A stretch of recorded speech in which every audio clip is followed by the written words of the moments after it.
Good morning dear student. Subhash school सावा की online classes में आपका स्वागत है।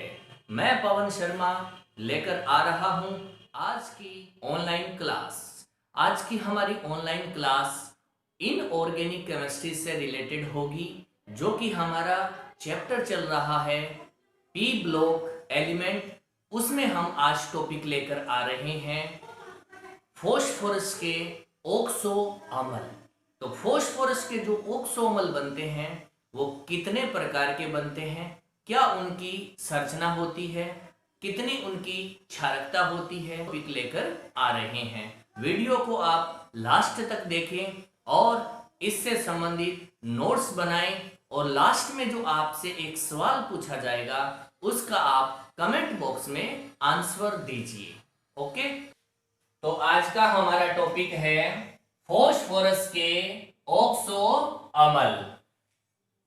पहले अपने परिभाषा देखते हैं, डेफिनेशन। ऑक्सो अम्ल की क्या परिभाषा होती है कि केंद्रीय परमाणु से द्विबंध युक्त ऑक्सीजन होती है, द्विबंध युक्त ऑक्सीजन होती है, उसी केंद्रीय परमाणु के साथ OH जुड़ा हुआ होता है।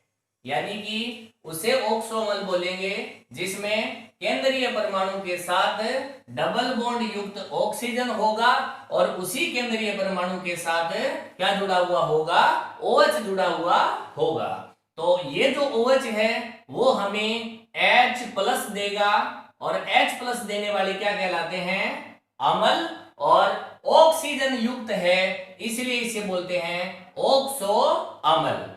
एग्जाम्पल के तौर पर अपने देखें तो हमें फॉस्फोरस के ऑक्सो अम्ल का एग्जाम्पल लेना है। तो फॉस्फोरस के ऑक्सो अम्ल का एग्जाम्पल लेते हैं हम H3PO3, जिसे कहते हैं फॉस्फोरस अम्ल। फॉस्फोरस अम्ल, ये जो फॉस्फोरस है वो दो प्रकार के ऑक्सो अम्ल की श्रेणी बनाता है। एक में फॉस्फोरस श्रेणी के अम्ल और दूसरा है फॉस्फोरिक श्रेणी के अम्ल। तो यहां पहले हम फॉस्फोरस श्रेणी के अम्ल पढ़ने जा रहे हैं। तो यहां पर फॉस्फोरस अम्ल जो है इसका दूसरा नाम भी होता है ऑर्थोफॉस्फोरस अम्ल, ऑर्थोफॉस्फोरस अम्ल। इसकी अपने विशेषता देखते हैं। सबसे पहले कि यहां पर केंद्रीय परमाणु क्या लेना है, आपको P लेना है। P लेने के बाद में इसकी जो परिभाषा थी कि द्विबंध युक्त क्या होगा, ऑक्सीजन, तो आप डबल बॉन्ड क्या बनाएंगे, ऑक्सीजन, डबल बॉन्ड के साथ ऑक्सीजन जोड़ेंगे। इसी के साथ OH होगा, इसी के साथ हमने क्या जोड़ दिया, OH। ठीक है, अब अपने फॉर्मूले में देखिए, ऑक्सीजन आपके पास कितने हैं, 3, आपने कितने जोड़ दिए, 2, और आपके पास हाइड्रोजन है 3, आपने कितने जोड़ दिए, 1। तो 2 हाइड्रोजन बच गया और 1 क्या बच गया, ऑक्सीजन। तो पहले आप 2 हाइड्रोजन और 1 ऑक्सीजन है तो आप कैसे जोड़ेंगे, एक तो आपको जोड़ना है OH, अब एक H बच गया जो कि फास्फोरस के साथ डायरेक्ट जुड़ा हुआ है। तो ये अपनी संरचना बन जाएगी किसकी, फॉस्फोरस अम्ल की, ऑक्सो अम्ल की। अब आप यहां ये देखिए कि यहां पर आपको अम्ल यानी H+ कौन सा देने वाला है, यानी H+ कौन सा मिलने वाला है, आपको दिख तो 3 H रहे हैं लेकिन कितने H मिलेंगे, कौन सा H मिलेगा वो देखना है। तो यहां ऑक्सो अम्ल में H वही मिलेगा हमें जो OH के रूप में था, यानी जो OH बंद है उसमें से आपको हाइड्रोजन मिलेगा और जितने OH होंगे उतने ही आपको H+ मिल जाएंगे और वही संख्या उसकी क्षारकता कहलाती है। यानी कि अम्ल में जितने OH होंगे और OH से जितने हमें H मिलेंगे वही उस अम्ल की क्या कहलाती है, क्षारकता कहलाती है। तो यहाँ OH 2 होने के कारण इस अम्ल की क्षारकता कितनी है भाई, 2 है। ठीक है, यहां कंफ्यूजन ये हो जाती है कि H तो हमारे पास में 3 है, लेकिन अम्ल की क्षारकता कितनी है? 2 ही है, क्योंकि हमें 2 ही OH संरचना में दिखाई दे रहे हैं और वहां से हमें H कितना मिलेगा? 2 ही मिलेगा। अब इससे अगर एक ऑक्सीजन कम कर दिया जाए, एक ऑक्सीजन कम कर देते हैं, तो यहां पर नाम आएगा हाइपो। क्या नाम आएगा? हाइपो। और आगे नाम क्या है? फोस्फोरस अम्ल। और इसका फॉर्मूला क्या हो जाएगा? H3PO2। तो यहां हम H3PO2 की संरचना बनाएंगे। तो कैसे बनाएंगे? हमें एक ऑक्सीजन कम करना है। तो यहां देखिए कि ये वाला ऑक्सीजन तो कम हो नहीं सकता, क्योंकि ये तो इसकी खास बात है, स्पेशल इसका पॉइंट है। तो हमें ऑक्सीजन या तो ये वाला हटाना है और या फिर ये वाला हटाना है। तो हम यहां से क्या कर देते हैं? ये डबल बॉन्ड O है, ये H है, ये OH है, और यहां से हमने क्या हटा दिया? ऑक्सीजन हटा दिया। ठीक है, तो ऑक्सीजन हटाने के बाद आप देखिए कि अब हमारे पास इसमें कितने OH दिख रहे हैं? एक ही OH दिख रहा है। तो हाइपोफॉस्फोरस अम्ल जो होता है उसकी क्षारकता कितनी होगी? मात्र 1 होगी। क्यों होगी? क्योंकि OH कितने हैं? एक ही OH है और उससे हमें H+ मिलेगा। यहां ध्यान क्या रखना है कि जो केंद्रीय परमाणु के साथ जो H जुड़े हुए हैं वो कभी भी यहां से नहीं निकलेंगे और अम्ल की क्षारकता में भाग नहीं लेंगे। ठीक है, आई बात समझ में? आगे चलते हैं। उसके बाद क्या करते हैं? हम यहां पर फोस्फोरस अम्ल H3PO3 दो अणु ले लेते हैं। जैसे हमने यहां ले लिया P, यहां ले लिया हमने OH, यहां हमने एक और OH लिया, ये लिया H, और ये डबल बॉन्ड हमने लिया O। ठीक है, जब दो अणु में से हम एक H2O निकाल देते हैं, क्या निकाल देते हैं? एक H2O, तो क्या होगा? यही फोस्फोरस अम्ल है, उससे पहले यानी पूर्व लगन क्या लगेगा? पायरो लगेगा। तो यहां लिखेंगे हम पायरो फोस्फोरस अम्ल, पायरो फोस्फोरस अम्ल, पायरोफॉस्फोरस अम्ल। तो यहां से H2O कौन सा निकला? एक H ये निकल गया और ये पूरा क्या निकल गया? अपना OH। तो ये OH और ये H क्या निकल गया? H2O। तो संरचना क्या बनेगी? हम यहां बना रहे हैं संरचना P डबल बॉन्ड O, ये H, ये OH, ये O, और ये अब सीधा जुड़ गया P के साथ। ठीक है, ये डबल बॉन्ड O, ये OH और ये H। अब बताइए इसमें क्षारकता कितनी होगी? कि OH कितने हैं? OH तो 2 ही हैं, और 2 ही हैं तो कितनी क्षारकता होगी? 2 ही क्षारकता होगी। तो यहां जो पायरोफॉस्फोरस अम्ल है उसकी क्षारकता कितनी होगी? 2।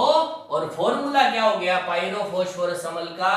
कि आप देखिए H कितने हैं? 1 2 3 4, H4। P कितने हैं? 1 और 1 2। O कितने हैं? 1 2 3 4 5, O5, O5। तो ये हमारे पास में बन जाएगा क्या? पायरोफॉस्फोरस अम्ल। दोबारा मैं रिपीट करता हूं कि फॉस्फोरस से अगर आप एक ऑक्सीजन कम कर देते हैं तो शब्द आएगा पूर्व लगन हाइपो, और अगर आप 2 अणु लेकर एक H2O निकाल देते हैं तो पूर्व लगन क्या आएगा? पायरो आएगा। उसके बाद में आ रहा है फोस्फोरिक श्रेणी के अम्ल। इसका फॉर्मूला जो होता है वो होता है H3PO4। H3PO4 से अपने कैसे संरचना बनाएंगे कि ऑक्सोमल की जो विशेषता होती है P, डबल बॉन्ड क्या होना चाहिए? O, एक कम से कम क्या होना चाहिए? OH। H। अब यहां पर H 3 है, एक ही आया है, 2 बच गए, और ऑक्सीजन भी 4 है, 2 आ गए, 2 बच गए। 2 ऑक्सीजन और 2 हाइड्रोजन बचे हैं, तो हम उनको OH के रूप में लिखेंगे। ठीक है, तो यहां ये जो संरचना है वो फोस्फोरिक अम्ल की है, और OH कितने हैं? 3। तो इस अम्ल की अगर क्षारकता की बात करें तो इसकी क्षारकता कितनी होगी? 3, क्योंकि OH 3 है, और OH 3 होने से हमें H प्लस कितने मिलेंगे? उतने ही मिलेंगे, यानी 3 मिलेंगे।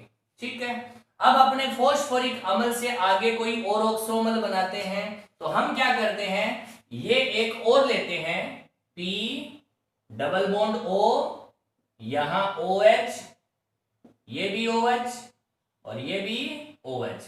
जब 2 हम अणु ले लेते हैं और वहां से हम H2O निकाल देते हैं, क्या निकाल देते हैं? H2O। तो क्या शब्द काम में आएगा? पायरो।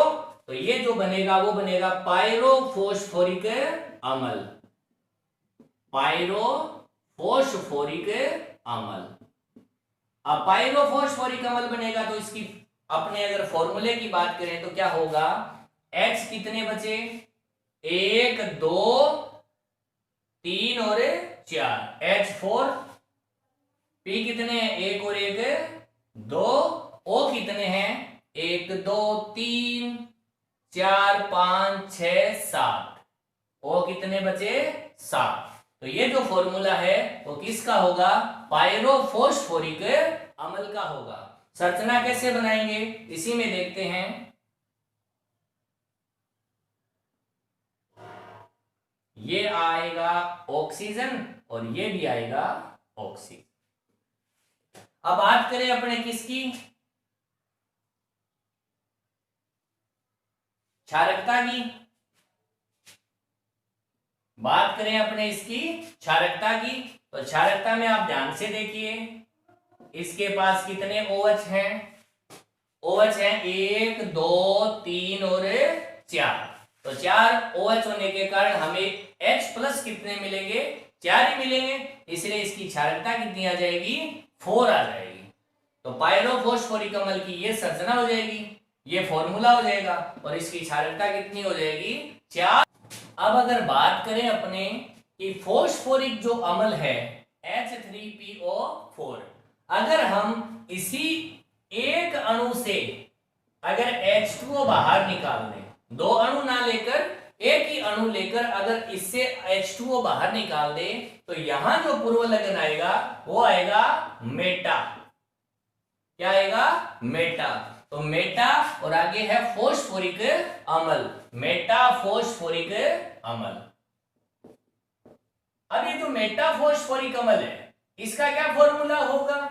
H2 निकाल देंगे। H2 निकाला तो हमने 3 से 1 2 कम हुए, 1 P और O 4 है, 1 कम हुआ 3। ये हो जाएगा किसका फॉर्मूला? मेटाफोस्फोरिक अम्ल का। लेकिन ये मेटाफोस्फोरिक अम्ल जो होता है वो अकेला स्थायी न होकर इसके 2 3 4 5 6 अणु मिलकर नई संरचना बना लेते हैं। तो हम इसको इस तरीके से लिखते हैं कि यहां n का मान 2 3 4 5 कितने भी हो सकते हैं, तो जितने n होंगे उसके हिसाब से मेटाफोस्फोरिक अम्ल का नाम लिख दिया जाएगा।